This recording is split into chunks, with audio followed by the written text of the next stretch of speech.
సూర్యాపేట జిల్లా హుజూర్ నగర్ లో దేవి శరన్నవరాత్రి ఉత్సవాల్లో భాగంగా ఈరోజు 4వ రోజు స్థానిక స్వయంభూ కనకదుర్గమ్మ అమ్మవారి దేవాలయం నందు అమ్మవారు శ్రీ లలితా త్రిపుర సుందరి అలంకారంలో ఈరోజు అమ్మవారు భక్తులకు దర్శనమిస్తున్నారు. ఉదయాన్నే మహిళా భక్తులచే కుంకుమ పూజ, విశేష హారతులు, అన్నమయ్య భజన మండలి వారిచే భక్తి భజన సంకీర్తన వైభవంగా జరిగింది. ఈ రోజు శ్రీ కనకదుర్గ అమ్మవారు పక్షం తిథులను అవతరించి పంచదశాక్షరి మంత్రానికి అధిష్టాన దేవతగా కాలచక్రాన్ని నియంత్రించే శ్రీ లలితా త్రిపుర సుందరి దేవిగా భక్తులకు దర్శనమిస్తున్నారు. ఈ కార్యక్రమంలో మాజీ సర్పంచ్ సూర్యప్రకాష్, లక్ష్మీ పార్వతి దంపతులు, కోటరాము శంభులింగం, జనమంచి శ్రీనివాస్ శర్మ, కళ్యాణి బోనాల శ్రీనివాస్, చంద్రకళ, మాసెట్టి కృష్ణయ్య దంపతులు, బాజిమంచి కొండయ్య, అనంతలక్ష్మి దంపతులు తదితరులు పాల్గొన్నారు.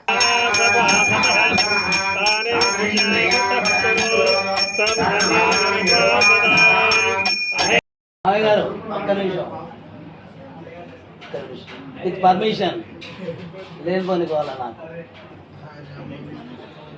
మామయ్య గారు నువ్వు ఓకేనా?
सहस्रशीर्षं देवं विश्वाक्षं विश्वशम्भुवं विश्वं नारायणं देवमक्षरं परमं पदं विश्वतः परमा नित्यं विश्वं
विश्वं नारायणं देवमक्षरं परमं पदं विश्वतः परमा नित्यं विश्वं नारायणं हरिं विश्वमेवेदं पुरुषस्तत्विश्वमवतीवति पतिं विश्वस्यात्मेश्वरकं शाश्वतकं शिवमच्युतं नारायणं महाज्ञेयं विश्वात्मानं परायणं नारायणपरो ज्योतिरात्मा नारायणः परः नारायणपरं नमस्त्रवस्तवं ज्येष्ठराजं ब्रह्मणां ब्रह्मणस्पत आनशृण्वन् नोतिभिस्सीदसादनं అయితే మనం ఈ యొక్క నవరాత్రి ఉత్సవంలో 4వ భాగంగా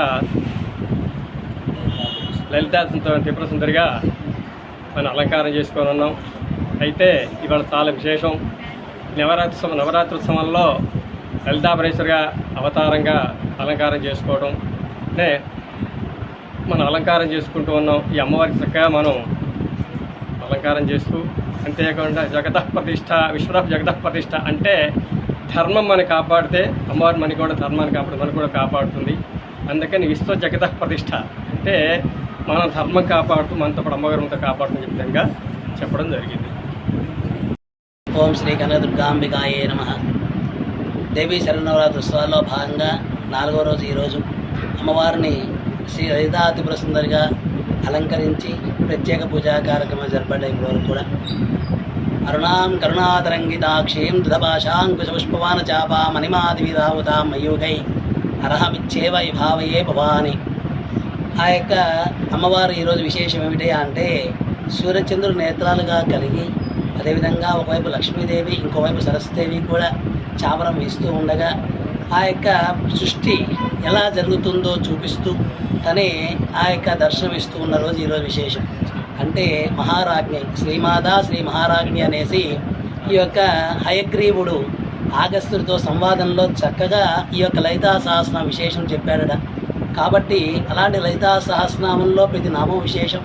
అందున ఆ యొక్క మాతాదేవి మహారాజ్ఞి అన్నారు. అంటే ఏమిటి, ఒక రాణి ఎలాగుంటుందో అలాగే అమ్మవారు చక్కగా కూర్చొని ఈ యొక్క లోకాన్ని పరిపాలిస్తూ ఉంటుంది. కనుక ఆ యొక్క చల్లని తల్లి ఈరోజు చంద్రుడు ఎలాగైతే ఉంటాడో అంత చల్లగా ఆ యొక్క తన భక్తులపై తన యొక్క కంటి చూపును చూపిస్తూ, అలాగే ఇక ఒక తల్లి ఏం చేస్తుంది అంటే ఏ పని చేస్తున్నా ఒక కన్ను తను చేసే పని మీద, ఇంకో కన్ను ఏం చేస్తుందంటే పిల్లవాడు ఏం చేస్తుంటున్నారు అని చూస్తూ ఉంటుంది. అలాగే మన యొక్క జగన్మాత అయిన ఈ లలితాత్రిపుర సుందరీదేవి ఈరోజు ఆ యొక్క సూర్యుని యొక్క నేత్రాలు చంద్రుని నేత్రాలు కలిగి ఉన్నది కదా. కాబట్టి ఆ యొక్క పిల్లల భక్తుల యొక్క జోలికి ఎవరైనా వస్తే దుష్టులని బండాసురుని ఎలాగైతే సంహరించిందో ఆ యొక్క, ఎందుకంటే బండాసురుని యొక్క రాక్షసుడు ఈ యొక్క మన్మధుడిని సంహరించిన భస్మ నుంచి పుట్టినవాడు కదా. కాబట్టి దానికి ఒక ఆకృతి వస్తే అందరూ కూడా బండా బండా అన్నారట, ఆశ్చర్యం ఆశ్చర్యం అన్నారట. కాబట్టి వాడే తర్వాత ఈ యొక్క బండాసురుడిగా ఆకృతి పొందిన తర్వాత ఏ యొక్క శక్తి శివుడి గురించి తపస్సు చేసి ఏ వరం పొందాడయ్యా అంటే ఎవరి దగ్గర ఏ శక్తి ఉంటే ఆ శక్తి పొందాడట. అంటే ప్రకృతి దగ్గరికి వస్తే ప్రకృతిలో ఉన్న శక్తి మొత్తం దగ్గర వచ్చేది. అదేవిధంగా ఎక్కడికి పోయినా సరే ఆ శక్తి అంతా తనకు వచ్చేదట. కాబట్టి అతని సంహరించిన ఎవరి వల్ల అవుతుంది అంటే అమ్మల గన్నయమ్మ ముగ్గురమ్మల మూలపుటమ్మ చాలా పెద్దమ్మ సురారులమ్మ కడుపాడి గుచ్చిన అమ్మ మాయమ్మ కుపాబ్ది మహిత్త పడిత్త కడుపు. దానికోసం అమ్మవారేంటి 3 రూపాలుగా కలిసి ఒకే శక్తిగా అవతరించి ఆ యొక్క బండాసురుణ్ణి సంహరించిందట. కాబట్టి ఆ యొక్క లలితా సహస్రం చక్కగా ఉంటుందట. ఈ యొక్క నామం బండాసురుతో శక్తి సేనా సమన్విత అనేసి. కాబట్టి ఈ యొక్క నామాన్ని తలుచుకున్న వారందరికీ కూడా ఈరోజు లలితాత్రిపుర సుందరి ఈ యొక్క నామాన్ని అమ్మవారిని దర్శించుకొని అమ్మవారిని ధరించిన వారందరికీ కూడా శక్తిని ప్రసాదిస్తుందట. అంటే శక్తి ఎన్నో రూపాల్లో ఉంటుంది మనకు కావాల్సింది. కాబట్టి ఆ యొక్క శక్తి లేకపోతే ఈ శరీరం అచేతనం. కాబట్టి ఈ యొక్క శరీరాన్ని నడిపించేది ఏంటంటే శక్తి. ఆ శక్తిని ఇచ్చేది ఎవరు? అమ్మ. కాబట్టి ఈ యొక్క అమ్మని దర్శిద్దాం, ధరిద్దాం. జై